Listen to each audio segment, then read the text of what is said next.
That's another reason. Remember, this is as much about redefining the unconscious mind as it is anything else. The unconscious mind is the backdoor that the Anunnaki left open in their designs. That's where the hacking vector can come in, and that's how the WingMakers information was brought in. What do you mean by hacking vector? The WingMakers are hacking the program of our consciousness framework as designed by the Anunnaki, programmed internally in the DNA and functional implants by Marduk, and programmed externally by the hierarchy, also known as the Illuminati, globalists, New World Order elite, Bilderberg Group, etc.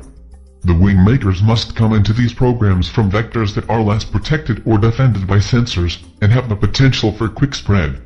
Bear in mind that while the functional implants of the Human 2.0 interface are programmable, should they become hacked or altered, they can be upgraded or patched just like software. So the ideal method to enter the human domain is to enter through a backdoor, appear harmless, even part of the order, and then quietly see the fractal process that can spread through the unconscious mind layer. That vector is not altering the program from the hardware or software perspective. It utilizes the consciousness framework in the Human 2.0 interface without changing its programming. It's like an app riding on top of the operating system. It needs to be invisible until certain conditions are met. Once those conditions are met, it can be released, and once it is spread, it cannot be stopped. I'm not familiar with the term app. What does it mean? It's a software application that's not part of the OS, but uses the OS or operating system. If it isn't changing the consciousness framework, then what's it doing? It allows individuals to initiate their own sovereign integral process, which allows them to release the hold of these systems on their life essence. It's less about modifying or changing the program than it is about releasing the hold that these programs have on the consciousness of the life essence. Okay, I think I understand, so I want to go back to this process. You said it has two main parts, insertive behaviors and resistive behaviors.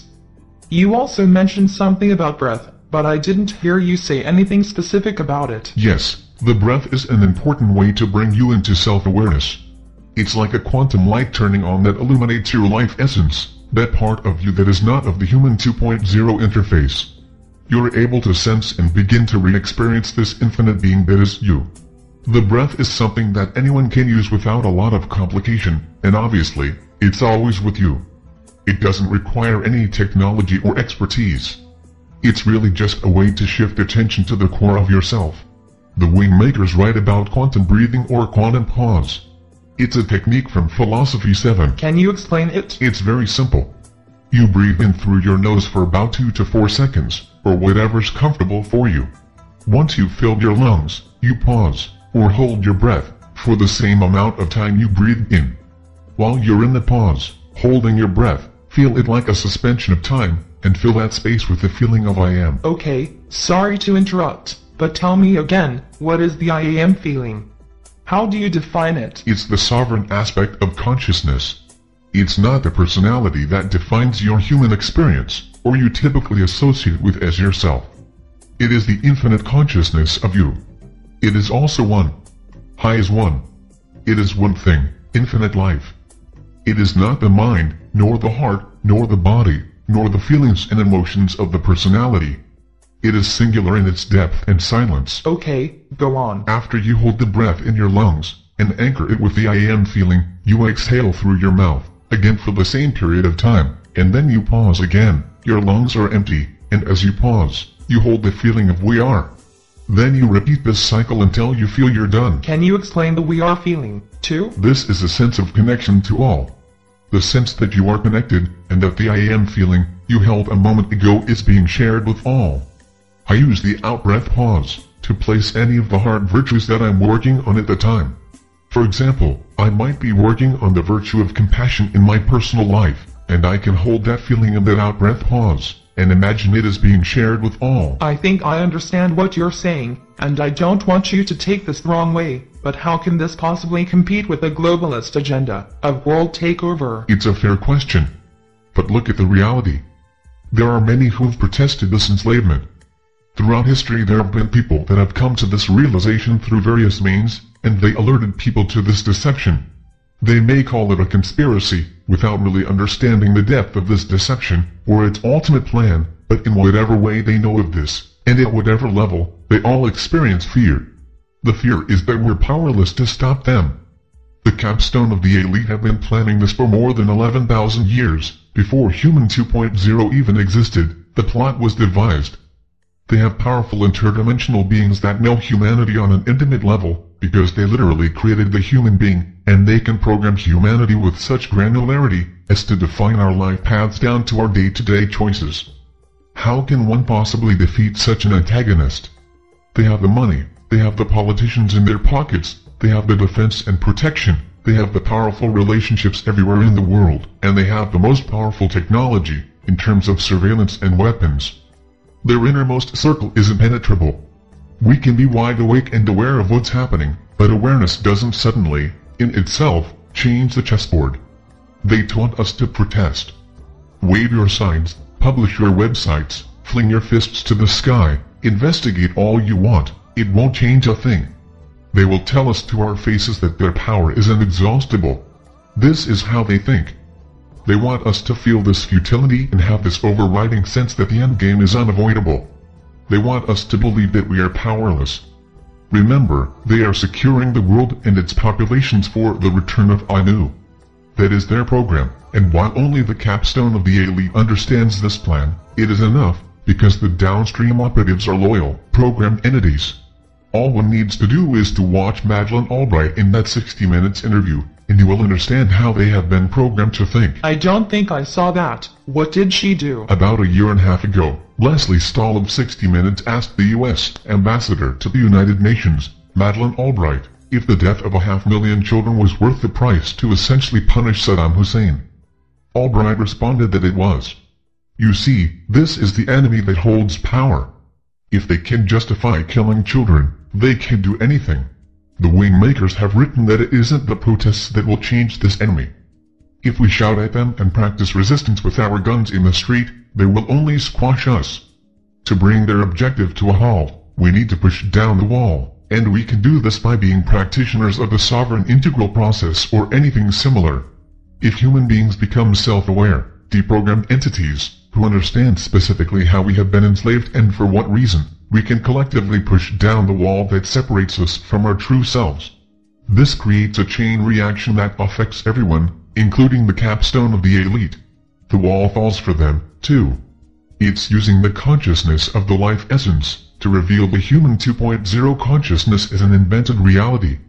It's weaning from the hologram of deception to the reality that all life exists infinitely, as equals in oneness. Okay, but how do we know that we'll be successful against them? We don't, other than what I said before, that the WingMakers are humans who have time traveled to share this sovereign integral framework.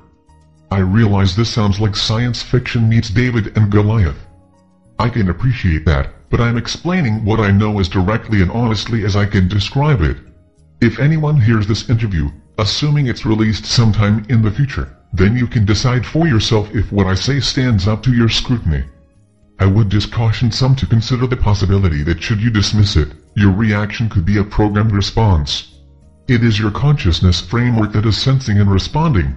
Consider this before you dismiss this information as fiction. But how would a person know this? I find myself doubting this disclosure.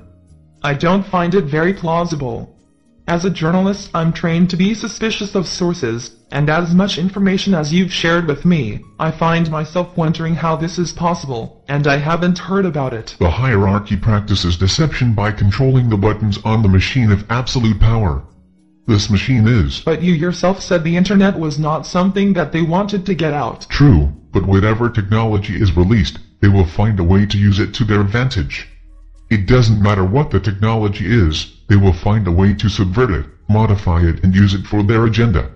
These are extremely bright beings that are obsessed with the centralization of power and control, so that Anu can insert himself without resistance. What if enough people woke up and rebelled? Couldn't we start a revolution and overthrow these crazy criminals? They are not crazy. They are deceptive intelligences, who have lost all sense of connection to their true selves. In many ways, they are the ones who are lost, and because they are so lost, they have led the unsuspecting to their haze of obedience. We have followed them. That's our responsibility. The material is here, in this interview, to wake up. But it's one thing to wake up, and it's another thing to know what to do about it. You mentioned a revolution, According to the WingMakers, it would be a waste of life. They are not going to relinquish what they have worked so hard and long to produce. This will only change when the wall is pushed down. The wall is the human 2.0 consciousness framework that is programmed within every human being. The wall needs to be pushed down, and the way this occurs is not through protest, storming the gates, or shaking our collective fists in their face. It must be done through individual self-realization, and this, because of our programming, requires us to follow a process that enables us to become self-realized of our life essence. If we remain in separation, we can't solve the problem of separation. If we remain in deception, we can't reveal anything of our true nature. So we need to see all, as one and equal, in this hologram of deception, and that includes the capstone of the elite, as much as the poor and hungry. I don't see how people will be able to do that. Maybe I'm a pessimist, I don't know, but will enough people really be able to do this? At the heart of this whole situation is a single reality, and that reality, as hard as it may be to touch, is that we are infinite beings. Everything that is of space-time is within the hologram of deception. Everything. Which reality do you believe is more powerful and lasting? Whatever is infinite. Don't believe the programming that you are powerless. The sovereign integral process demonstrates that you are not merely a programmed life existence. I feel I could go on with this conversation for another couple hours, but I also sense you're trying to close it up. How are you doing on time? I can go a little longer if you have more questions. I have lots of questions. How about if we take a short break and I'll take that time to review my notes? And then I'll try and keep my next set of questions to another 15 minutes or so. How does that sound? Sure, that's fine. Great. Then we'll begin in 10 minutes. The tape is rolling again, and I've got my questions. Are you ready? Yes. Okay, good. Does it seem like a strange coincidence that the Labyrinth group was trying to create time travel technology, and you stumbled upon the WingMakers who are time travelers? Not entirely. But how do you really know that they're not aliens or some other non-human beings? Sometimes you just have to take things at face value, when there's no evidence to the contrary, and no evidence that would support any reason for them to misrepresent themselves. Through all of my discussions with you, this interview is like someone coming into my home and rearranging all the furniture. What advice do you have for anyone who reads this and gets a little paranoid, or uneasy about this information, and what should they do about it? This disclosure is not meant to frighten anyone, or make them paranoid. It's meant to support them in their own awakening as infinite beings. That's really it. That's the information's purpose. This includes all of the WingMakers information in whatever form it's in. There's a core stability inside you, that's been sidelined, in favor of a manufactured or programmed response to life. You are programmed to fear, because then you will abdicate your liberties to your saviors. And who do you suppose your saviors will be? Who is it that makes Saddam Hussein out to be a monster, while they kill hundreds of thousands of children, to prove their power is moral? The entities behind that power are the ones who will step forward and claim to save you. How they will do this is an unknown, but I have no doubt they will do it. And every time they do it, the corrals grow in number, and the populations inside the corrals swell in size. The fences get higher. Those who remain outside the corrals will think they have insight or special information that allows them to remain independent or free, but they're still operating inside their human 2.0 interface. The only real question, as I see it, has two parts. 1. Do I serve truth or deception? And 2. How do I best serve truth?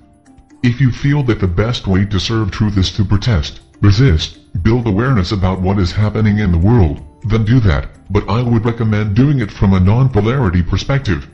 You can't fight separation with more separation, it will only polarize. It's important to feel that you are standing up, not in fear, or some other programmed emotion, but that you are aligned to your life essence, and an expression of that source within you, even when you protest. Others may prefer to undergo the sovereign integral process and focus on this more internal stratagem. There is no formula here, and certainly you can do both. But to know this information and then remain passive, a pure observer, is a programmed response, and that is not an answer to, how do I best serve truth? It is a denial of truth. You mentioned earlier that the Anunnaki lent their DNA to the human 2.0. It suggests then that their DNA would be present in a lot of us. Is that the case? This is a very complicated subject. Yes, according to the WingMakers, the Anunnaki, in an attempt to